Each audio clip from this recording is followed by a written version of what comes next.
నమస్తే రమ్మగారు. నమస్తే చే రమ్మగారు, మనము అమాయకపు అమ్మాయిలు, అమాయకపు అత్తలు, కోడళ్ళు, తర్వాత మగవారు ఇలాంటి స్టోరీస్ చెప్పుకుంటాం. కొంచెం నవ్వుగా కూడా ఉంటాయి అవి. అలాంటి కథ ఏదన్నా? 1950s కథ ఒకటి చెప్దాం. ఆ. పొట్టిపంతులు గారి చిట్టెమ్మ. బాగుందండి. వినడానికి రైమింగ్గా ఉంది కదా. ఒక ఊళ్ళో ఒక పంతులు గారు ఒక ఆయన ఉండేవాడు. ఆయన భార్య పేరు చిట్టెమ్మ. ఈ పంతులు గారు కొంచెం పొట్టి, పాపం పొట్టిగా ఉండేవాడు, భార్య కంటే పొట్టి. ఆయన పక్కన మరీ పొడుగ్గా కనిపిస్తున్నాను, ఆవిడ వంగి వంగి నడిచేది, ఆవిడకి గూడునే పెట్టేవి, కానీ ఆయన పొడుగ్గా కనపడేవాడు కాదు. ఆయన అసలు ఊళ్ళో అంతా పొట్టి పంతులు గారు అనేవారు. పంతులు గారు మంచివాడే. కాకపోతే ఈ చిట్టెమ్మ గారు ఒక రవ అమాయకురాలు. ఆవిడకి ఏమనిపించేది, అయ్యో మా ఆయన నాకంటే పొట్టిగా ఉన్నాడే, ఏదైనా పాతివ్రత్య మహిమతో ఈయన పొడుగ్గా చేస్తే బాగుండు అనిపించింది. వీళ్ళకి ఇంటికి దగ్గరలో ఎదురింట్లో కొంచెం పక్కగా ఇంట్లో ఐమూలగా ఉన్న ఇంట్లో ఒక దాసుగారు ఉండేవారు. దాసుగారు కథలు అవి చెప్పేవారు, పురాణ కాలక్షేపం చాలా బాగా చెప్పేవారు. ఆయన భార్యతో ఈవిడికి మంచి ఫ్రెండ్షిప్. ఏమండి వదిన గారు, పతివ్రతల కథల్లో భర్తని పొడుగు చేసిన కథలు ఉన్నాయండి ఎక్కడైనాను అని అడిగేది. అడిగితే ఆయన ఏమవుతాడు, ఇంకా ఏమవుతాడు అనేది ఆవిడ. అట్లా ఏమో ఉండదు, అట్లా కాదండి నాకెంతో ఇది పాతివ్రత్యం, మా వారంటే నాకు చాలా గౌరవం, ఏదైనా ఒక ఉపాయం చెప్పండి అంటూ ఉండేది. ఇలా రోజులు గడిచేవి. ఈవిడికి చాలా బాధగా ఉండేది, భర్త పొట్టిగా ఉన్నాడు, ఆయన పొడుగ్గా చేయాలి ఎలాగైనా. అయితే ఆయన ఆ కథలు ఈ కథలు ఏ కథలైనా వినంగానే పాతివ్రత్యంతో అన్నం మానేసి, కూర మానేసి, పప్పు మానేసి అయినా ఆయన్ని పెంచుదామని చూసేది. మానేయడం మిగిలేదు, కానీ ఆయన అలాగే ఉండేవాడు.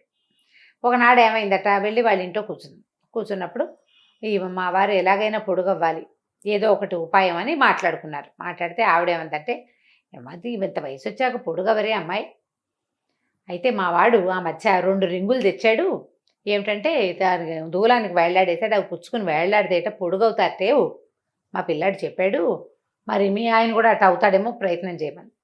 సరే ఈవిడేం చేసింది, రింగులు ఎక్కడి నుంచి వస్తాయి, మనం ఇప్పుడు ఎట్లా వేళ్లాడరు పిల్లలు స్కిప్పింగ్ చేస్తే పొడుగవుతారు, ఏదైనా బస్కీలు తీస్తే పొడుగవుతారు, పుచ్చుకుని వేళ్లాడండి, మనం కూడా చెప్తాం వేళ్ల మీద పొడుగ్గా సాగి నుంచుంటే క్రమంగా పొడుగవుతారు. కాకపోతే ఇట్లా 30, 40 వచ్చిన వాళ్ళు ఎట్లా అవుతారు. ఈవిడేమనుకుంది, మన దగ్గర రింగులు లేవు, ఇప్పుడు రింగులు ఎక్కడి నుంచి వస్తాయి. అందుకని ఏమనుకుంది, ఓ పంచేద్దాం, పైన దూలం ఉంది కదా, దూలానికి ఒక తాడు గనక వేస్తే ఆ తాడు పుచ్చుకుని వేళ్లాడమంటే సరి భర్తని. ఆవిడ కొద్దిగా ప్రయత్నం చేసి కంబారు తాడు ఒకటి తెప్పించింది. కంబారు తాడు అంటే ఏమిటది, కొబ్బరి తాడు తెప్పించింది. సరే ఏం చేసింది, దూలానికి ముడేసింది, 2 తాళ్ళు వేళ్లాడేసింది. అది ఎక్కడ దాకా వచ్చినాయి, ఈవిడ ఇట్లా పట్టుకునేదాకా వచ్చింది. ఇట్లా పట్టుకుంటే భర్తకు అందుతాయి కదా. ఈ లోపల ఏమైంది, ఆయన ఏదో పని చేసుకుని వచ్చాడు, కరణం బహుశా ఆయన ఊరంతా తిరిగి వచ్చాడు. తిరిగి అలసిపోయి ఇంట్లోకి వచ్చేసరికి వాళ్ళు నట్టింట్లో కిందకి వేళ్లాడుతున్న తాడు కనిపెట్టేసరికి ఏమన్నాడు, ఎవరికి ఊరేయటానికి వెకటవే తాళ్ళు, నీ మొహమండా అన్నాడు. మీకేనండి అంది ఆవిడ. అనగానే ఆయన కొళ్ళు మండిపోయింది, దోసు నీ మొహమండా, నాకు ఊరేసి చంపుతుంటే కాదండి అని ఈవిడ చెప్పబోయే లోపల ఆయనకు అది అర్థం కాల. పైన తాడు గట్టి కిందకి వేళ్లాడేస్తే ఏం చేస్తారు, ఉయ్యాలనుకో కింద దాకా వేయాలి తాడు, ఇక్కడ దాకా ఎట్లా వేశారు, ఇక్కడ దాకా వేసింది ముడేసుకోవటానికి అంతే. దాన్ని ఊరేసి చంపేద్దాం అనుకుంది పెళ్ళాం అనుకున్నాడు. అక్కడి నుంచి మూలన బడి తీసి చెడామడా కొట్టేసేద్దామని. ఇట్లాంటి పనులు చేస్తావా నువ్వు, మొగుడిని చంపేద్దామని చూస్తున్నావుటే, తాడు సిద్ధంగా పెట్టావు, ఏ రాత్రుడు నా పీకేసి ఊరేసేద్దామనే కదా. ఆవిడ పాపం అర్థమయ్యేలాగా చెప్దామని చూసింది, తన పాతివ్రత్యం ఆయనకు అర్థం కావట్లేదని ఆవిడ బాధపడింది. చివరికి కుదరలే, తాడు ఓడ తీసేసి అవతల పారేసాడు. చాలా బాధేసింది ఇవిడికి, అయ్యో ఇదేదో ట్రై చేసాం అవ్వలేదని. మళ్ళీ పురాణ కాలక్షేపం వినేది. ఈ పురాణాల్లో వింటే ఏం కనపడేది, ఒకరోజు విన్నది, సావిత్రి సత్యవంతుడి కోసం యమధర్మరాజు వెనకాల నడుచుకుంటూ వెళ్ళిపోయింది. యముడు వెనకాల వెళ్ళి మొగుడిని తెచ్చేసుకుంది ఒక ఆవిడ. ఇంకొక ఆవిడ మొగుడిని బొట్లో పెట్టుకుని అక్కడికెక్కడికో తీసుకెళ్ళింది. పెదవది పొడుగు చేయలేను నేను, నాకు మాత్రం పాతివ్రత్యం ఏం తక్కువ, పతివ్రతల కోవకు చెందిన వంశం మాది అసలే. ఆవిడకి చాలా కష్టంగా ఉంది. సరే ఓ రోజు పోయి ఆ దాసుగారి ఇంట్లో కూర్చుంది. ఆయన అడిగింది, కాదండి పతివ్రతల కథల్లో ఎక్కడైనా భర్తని పొడుగు చేసిన కథలు ఉన్నాయంటారా, అసలు పతివ్రతలు ఉన్నారా ఈ రోజులు, ఎందుకు లేరు, మా ఆవిడ లేదు అన్నాడు ఆయన. అని పక్కపక్క నవ్వుతూ ఏం చెప్పాడంటే, మా ఆవిడ నేను తిరిగి వస్తే కాళ్ళు పిసికేది, ఇది వరకు ఏమే కాళ్ళు పెట్టు నాకు కాళ్ళు నొప్పులు పుడుతున్నాయి అన్నాడు. అనేసరికల్లా ఆయనంట మంచం మీద పడుకున్నాడు, ఆవిడ కింద కూర్చుంది, పాదాలు నొక్కుతుంటే ఈవిడ చూస్తోంది, అబ్బో ఈవిడ పాతివ్రత్యం చాలా బాగుంది అని. అప్పుడు దాసుగారు ఏం చెప్పారంటే, ఇలాగే కదమ్మా కాళ్ళు పిసికి నేను ఎంత ఉండేవాడిని, మీ ఆయన అంతే ఉండేవాడిని, ఇప్పుడు ఇంత పొడుగ్గా ఎట్లా అయ్యాను, మా ఆవిడ రోజు కాళ్ళు పిసకడంతో నేను పొడుగయ్యాను అన్నాడు. ఆవిడ ఆలోచించు, ఓ సింతేనా, కాళ్ళు పిసికితే పొడుగవుతారా అంటే అవుతారటండి అని అడిగింది. ఎందుకు అవరమ్మా, నేను అవ్వలేదు ఏమే అన్నాడు భార్యని. ఆవిడేమో అవునమ్మా ఎప్పుడు కాళ్ళు పిసుకుతాను నేను అంటే. ఆ రోజుల్లో చిన్నప్పుడే పెళ్ళిళ్ళు అయ్యేవి. 13-14 ఏళ్ల అబ్బాయికి 5-6 ఏళ్ల పిల్లకి పెళ్లి చేసేవాళ్ళు. దీనికి 10 ఏళ్ళు వచ్చేసరికి వాడికి 20 ఏళ్ళు కొంచెం సాగేవాడు. ఈ రోజు కాళ్ళు పట్టటాలు అలాంటి క్రియలు జరుగుతూనే ఉండేవి. కాళ్ళు పట్టడం వల్లే పొడుగయ్యారు అంటే ఏమంటారంటే బట్టతలకి మోకాలకి ముడి పెట్టుకోవటం. సరే సరే అనుకుంది. ఏమనుకుంది, సరే అక్కడి నుంచి లేచెళ్ళి ఎలాగైనా మా ఆయన్ని కాళ్ళు పట్టి పొడుగు చేసి నా పాతివ్రత్యం నిరూపించుకోవాలి. భవిష్యత్ కాలంలో చెప్పుకోవడానికి కథలు ఉండద్దు జనాలకి. ఇదివరకు సావిత్రి ఏమో మొగుడు కోసం యమధర్మరాజు వెనకాల వెళ్ళింది, జరిగింది కథ. ఇప్పుడు చెప్పుకుంటున్నాం. ఆవిడెవరో అసలు దేవతలతోటి పోరాడి మొగుడిని యంగుగా చేసుకుంది, అదో కథ ఇవాళ చెప్పుకుంటాం. రేపు నా కథ చెప్పుకోవాలి. సతీ సులోచన, సతీ అనసూయ ఇవన్నీ చెప్పుకోవట్లా, వాళ్ళందరూ కథలు అవన్నీ ఇప్పుడు చెప్పుకున్నాం.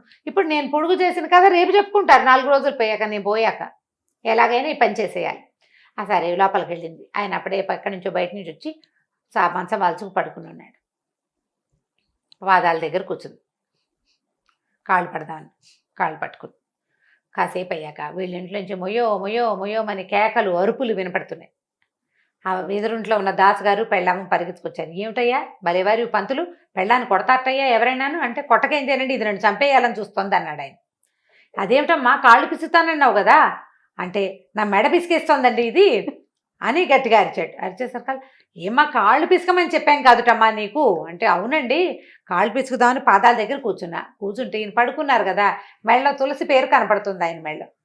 ఏదో కాళ్ళు పిసికితేనే ఈయన పొడుగై నాకు పేరు వచ్చేటట్టయితే ఇంత చక్కగా తులసి పేర్లు ధరించి ఉండే వీరి మెడ గనక పిసికితే ఆయన పొడుగు అవుతాడు, నాకు పేరు వస్తుంది, నాకు పాతివ్రత్యం సిద్ధిస్తుందని భావించి మెడ పట్టుకున్నానండి అనేసరికల్లా, ఏదో లేవయ్యా తెలియక చేసింది. ఏం తెలియక చేసిందండి, ఆ మధ్య మా ఆవిడ మీకు తెలీదు పెద్ద తాడేసి కట్టింది నాకు ఊరేయటానికి, ఇది నన్ను చంపేయడానికి చూస్తోందండి అన్నాడు. అనేసరికల్లా, తాడు కట్టేవా, రింగులు కాదుటమ్మా నీకు చెప్పాను అని అడిగింది ఎదురుంటే ఆవిడ.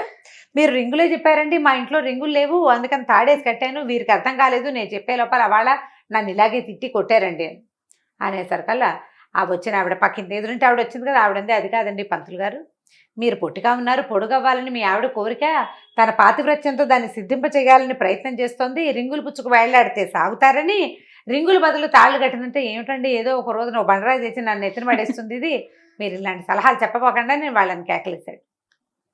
వాళ్ళు వెళ్ళిపోయాక పెళ్ళాన్ని తిట్టాడు అని, నీ బొంద నేను పొట్టిగా ఉంటే ఏమైందే నీకు అని. ఆవిడ ఏమనుకుందంటే, ఇదేమిటి ఏదో పాతివ్రత్యం చూపించి పొడుగు చేద్దామనుకుంటే ఇలా బాధపడతాడు, అందరూ పొట్టి పంతులు అంటున్నారు, ఆ పేరు పోతుంది కదా, ఈయన అసలు పేరు ఏదో సుబ్బయ్య గారు, ఏదో సుబ్బయ్య పంతులు గారు అంటారు, ఏమిటో అర్థం చేసుకోరు అనుకుందనమాట ఆవిడ. ఇక ఆవిడ ట్రై చేసినా ఈయన అయ్యేలాగా లేడు. ఇక లాభం లేదని ఈయన పొడుగు చేసే మార్గాన్ని వదిలిపెట్టేసి ఆవిడ పాతివ్రత్యాన్ని వేరే రకంగా ప్రూవ్ చేసే మార్గాలను వెతుక్కోవటం మొదలుపెట్టింది. చిట్టమ్మ గారి కథ మామూలుగా ఇలా ఉంటాయి. పాతివ్రత్యాన్ని నిరూపించుకోవాలి అలాంటి ధోరణులు ఇది వరకు ఉండేవి. ఇప్పుడు ఏం పాతివ్రత్యం గోవాలా మనకు లేదు కదా, ఇది సరదాగా చెప్పుకోవడానికి. బ్యాడ్ వర్డ్ అయిపోయింది జయ పాతివ్రత్యం అనగానే. అదేమిటి మొగుడికి మీ మీద పతికే వ్రతం ఉండాలా, పత్నికి వ్రతం వద్దా, పత్ని వ్రతుడు అని ఎవరైనా ఒకళ్ళని చూపించండి అని పోట్లాడరు. కిందటిసారి నువ్వు కూడా అన్నావు. అవును, ఎప్పుడు పతివ్రతలేనా, పత్ని వ్రతులు ఉండరా? పత్ని వ్రతులు ఎందుకుంటారు, ఉంటారు, కాకపోతే వాళ్ళు కాళ్ళు పెట్టారని బట్టలు ఉతికారని అవన్నీ చూపించలేకపోతాం, మనం అవి చెప్పుకోలేకపోతాం కదా. ఏదో ఇలాంటి సరదా కథలు చెప్పుకుంటాం అంతే, అమాయకురాళ్ళైన ఆడవాళ్ళ సంగతులు చెప్పుకుంటూ ఉంటాం మనం. బాగుందండి, చాలా బాగుంది రమ్మగారు. పొట్టిపంతులు గారి చిట్టమ్మ కథ సూపర్. రైట్ రమ్మ గారు, నమస్తే అండి. నమస్తే జయ. ఈ వీడియో కనుక మీకు నచ్చినట్లయితే లైక్ చేయండి, షేర్ చేయండి. మరిన్ని ఇంట్రెస్టింగ్ వీడియోస్ కోసం మా ఛానల్ని సబ్స్క్రైబ్ చేసుకోండి.